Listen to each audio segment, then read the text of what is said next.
studying a little less boring and a little less distracting. Pink music, white music, grey music, black noise, this noise, that noise. Do more and work more. And then you can ask each other doubt, mindlessly scroll through your a lot more fun than studying. Then you do you. You are bored and you have a test or an exam coming up quite soon. And during this period, everything except for your books has become the most interesting thing, like the wall, the window, the paper, and anything that is beside you or around you. And that is the reason why you are on your phone right now, and at a very good place and at a very good timing.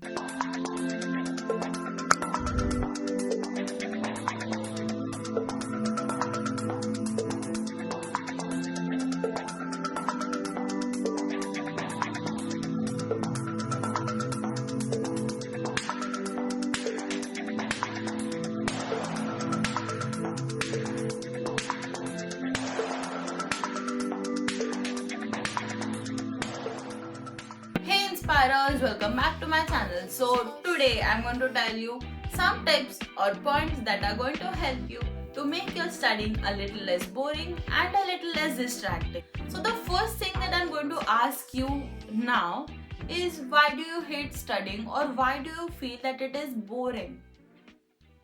And let me answer that question for you. So you may be feeling the need to be with your friends, enjoying, going to clubs, having fun, having parties and everything, and doing the craziest of things. Or just laying on the couch or on your bed, scrolling through your phone, scrolling through Instagram, or just watching Netflix.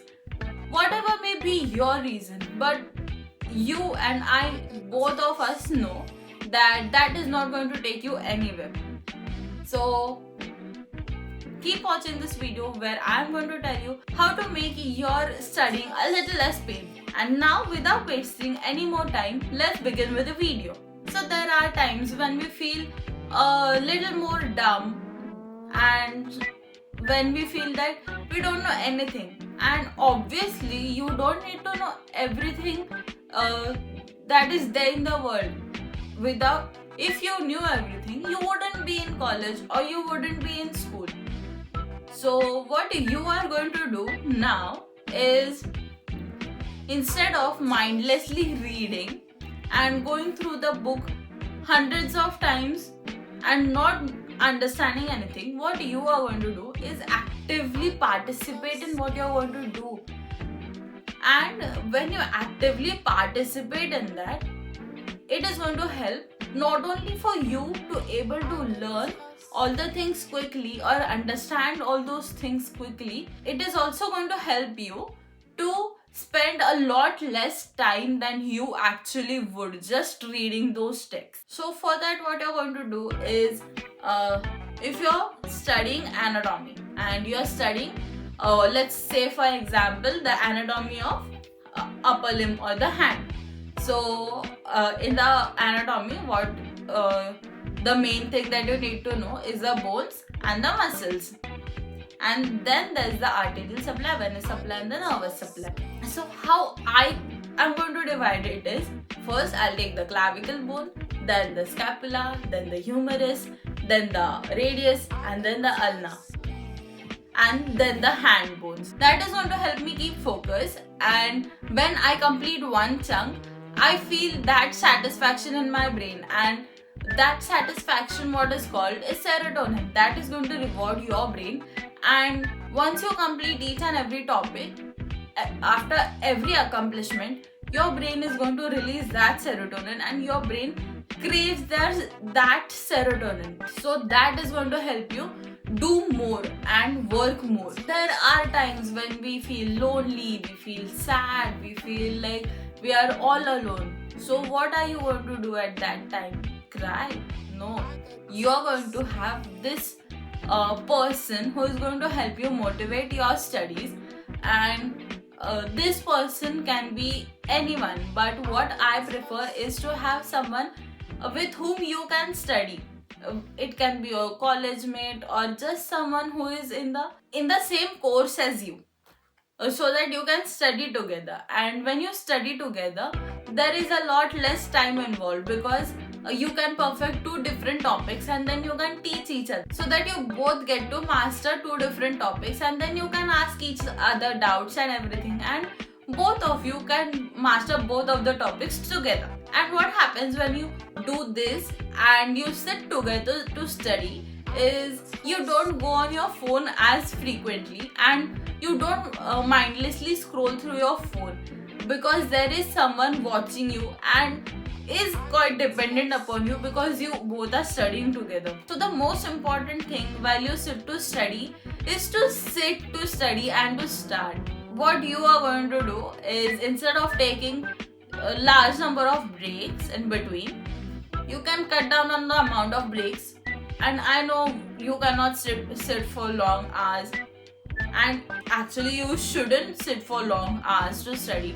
So what you are going to do is, when you sit to study and take breaks, those breaks should be little less stimulant to your brain than your studies, so that you can come back and sit to study and start that studying. Because when those breaks are stimulant to your brain, you are not going to want to sit back to studying, and you will procrastinate your studies to n number of hours, and we don't know when you can go back to studying. Another method that you can use for studying is to varying your workload. So what I mean by varying my workload is that you can divide your studies in two different subjects or two different topics. Like in the morning you're supposed studying anatomy, then in the evening you can study for physiology or surgery or biochemistry or any other subject, so that you get some change and some variety. Because then tomorrow again you'll be studying the same subjects, so that there will be another repetition, and that is going to help you to retain the information. So suppose that this is not possible for you right now, like you have an exam tomorrow and you have to study a particular subject today. Obviously when you have an exam of X subject tomorrow, then you can't be studying XYZ today. So what you are going to do is, suppose in the morning you read the lecture slides, then after some while you can explain what you studied to someone, then you can watch video about it, and after that you can solve some quiz, look at some flashcards or something. This is going to give you the repetition, and that is going to help you to retain that information better. Next, what you can do is to gamify studying. We all know that playing games is a lot more interesting and a lot more fun than studying. 1 hour of playing is not equal to 1 hour of studying, because 1 hour of playing games is going to feel like 5 to 10 minutes of your life. But studying for 1 hour can feel 2 to 3 hours and can feel a lot more tiring than playing games. And why does this happen? Is because playing is a lot more interesting than studying. And what you are going to do to develop that interest in studying is, while you study, you can form quizzes, you can form puzzles, flashcards, and play games, make your own versions of games while you study. What I like to do is, whenever I complete each task, I like to cut it off immediately after it is done. And that is the thing that I look forward to. Like, if I have planned something, I'll do that thing only to cut that thing off of my list. And that is so rewarding at the end, that I look forward for the next task and how I can complete all of the tasks and cut off all of the list. So it is not only about cutting off the list, you can set different rewards for yourself. Like if you study this much today, then you get this much scrolling time. Or if you complete this amount of studies, you can go out with your friends, or anything what you like to do. The next thing that I like to do while studying is to use music in the background. So a lot of people have told me to use some pink music, white music, grey music, black noise, this noise, that noise. But what I like to use is some lo-fi hip hop. My only recommendation for using music while studying is to not have lyrics in that music, because the lyrics and what you are studying is going to collide in your brain and you won't be able to focus as much.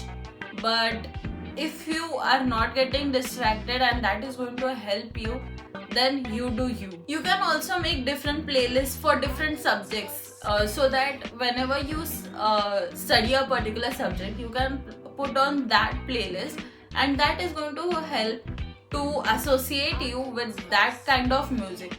Like for a subject which is a little boring to you, you can put a music that hypes you up, so that you get interested in that subject and your brain works as fast. The next thing, we know that reading our textbooks is quite boring, and it is a fact. So what you're going to do is to watch videos about that topic first, so you know what you're going to read and what the concepts are in that particular piece of writing. So while watching this video, you're not just going to see what the person is telling you or what is there in the video. What you're going to do is to take out a book and write down whatever the person is explaining and make a small summary for yourself, so that you can go back to it once you want to refresh your memory. And the last thing that I would like to tell you is, like, for the whole semester that you can do is, suppose during the lectures you get a doubt. You are listening to the teacher and you get a doubt, but you are afraid of the teacher or your friends, or you have some peer pressure or anxiety in the crowd. What you can do is, beside the topic, you can write whatever doubts you have, and after coming home, you can just search for all the questions that you got during the lecture, so that you can find your own answers, and this is going to help you to develop interest in that particular subject or in that particular topic. Because we all know that there are some subjects that are more interesting and some subjects that are more less interesting. So you can use all of these tricks that I have told you today and make your studying a little more enjoying and have fun with your studies. So here I am going to end my video, and I hope you like it, and if you do, don't forget to like, share and subscribe, and I'll see you in the next week. Until then, keep inspiring and have a nice week.